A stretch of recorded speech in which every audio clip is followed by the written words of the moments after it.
Today's lesson is about the last type of transformation you'll be studying in this chapter, dilations. A dilation is a transformation that changes the size of your figure but preserves angle measures, creating an image that is similar to the original. Because dilation really ties in a lot with similarity, you'll see that a lot of this will remind you of things you learned in the similarity chapter, chapter 7.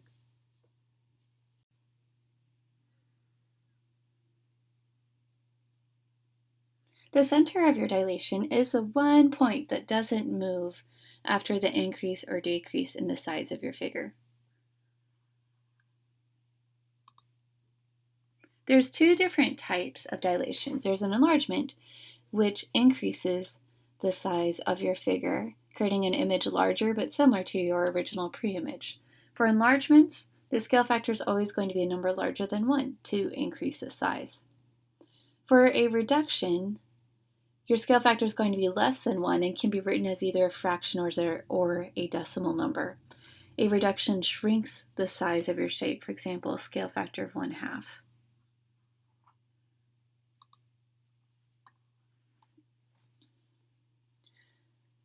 So for questions 1 through 4, they're telling us that the solid line figure is a dilation of the dashed line figure.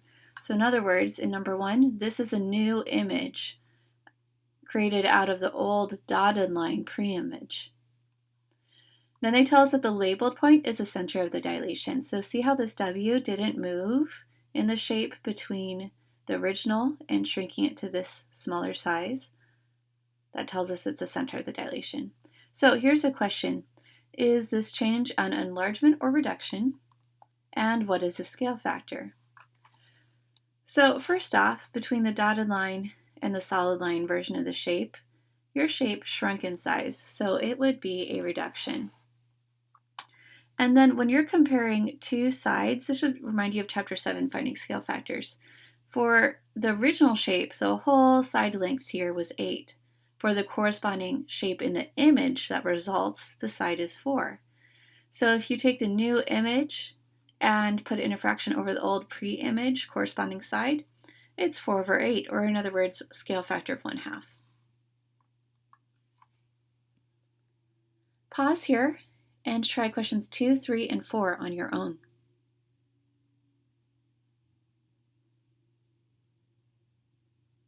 Go ahead and check your answers.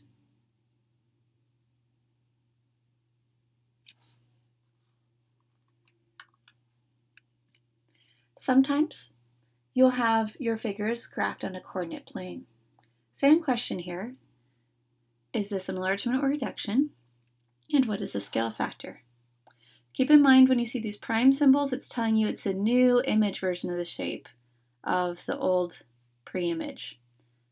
So that means that this black figure was the original pre-image, and this blue figure is a resulting image after the change. Since it shrunk to create the blue figure, it would be a reduction. And for the scale factor, there's a couple of different ways to go about it. You could find two different sides and put new shape over old shape, 2/4, which would simplify to 1/2. Or you could really just measure the distance of any vertice to the origin, which is almost always going to be the center of dilation. Here you see how the distance from the origin to this K prime corner is 3 versus distance from origin to the original K, which is 6. 3/6 is still 1/2. So you could either use comparison of side lengths or you could use comparison of distances to the origin to create your scale factor. Pause here and try question 6 on your own.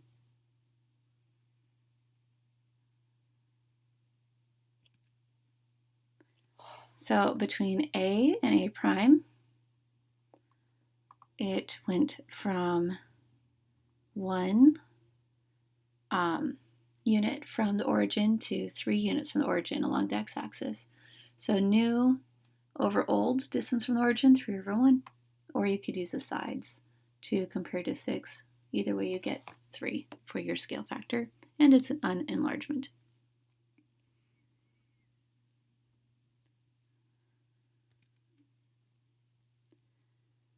A dilation has a center of 0, 0.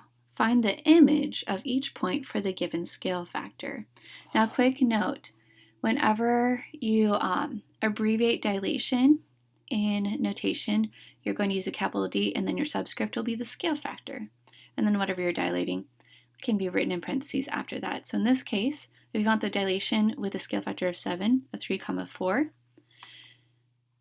if the center is at the origin, 0, 0, the shortcut version of figuring out the dilation without actually graphing it is to just multiply both the x and y coordinates in your point by the scale factor number.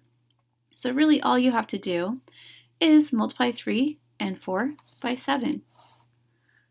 So the dilation of 3, 4 with a scale factor of 7 and a center of 0, 0 is the point 21, 28.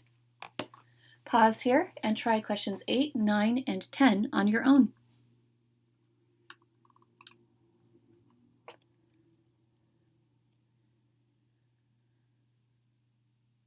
Go ahead and check your answers.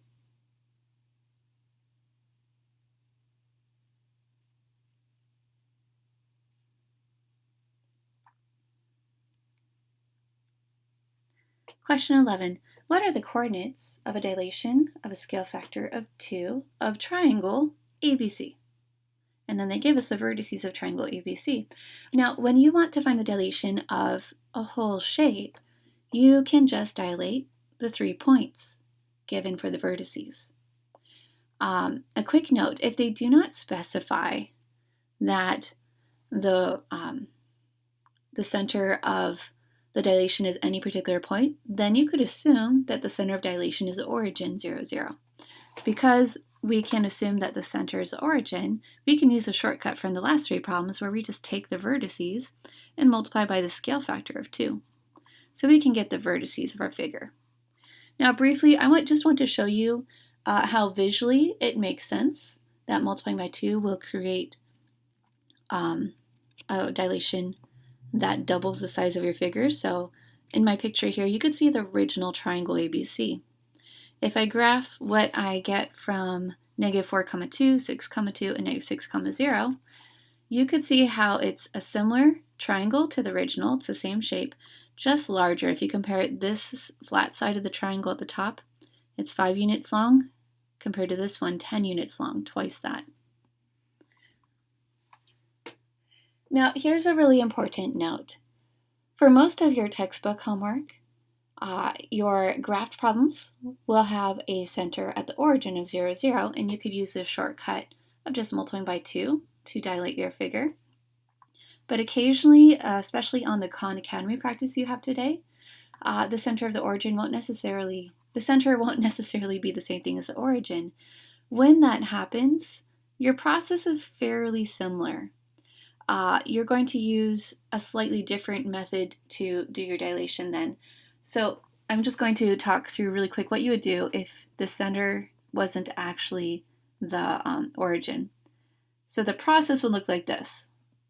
If your center is here, in this case on the origin, but this will work when it's on the origin as well, you would count how far away your point is from the origin. Oh, it's 3. And then you'd take the distance from that center and multiply that distance by whatever the scale factor is, 2. And that would be out here.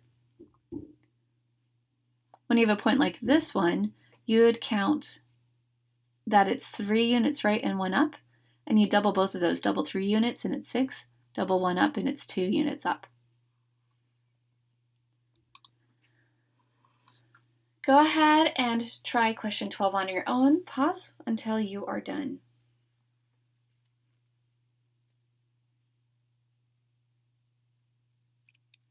Now this figure does have a center of dilation at the origin, so one way to solve is to use the shortcut, find the coordinates of your original triangle vertices, and multiply by the scale factor. And that creates a triangle similar to the original, but twice as large. Quick note, if you're using the other method that would work with other types of shapes, you would, for example, count distance from the center instead of using actual point names. For example, here I could say, well, if the original point N was 2 down and 1 right, then I would double 2 down and make it -4 down, and double one right and make it 2 right to get the new n prime. Great job today, everybody. That's it for today's notes. Don't forget to turn in a picture on Schoology when you're done.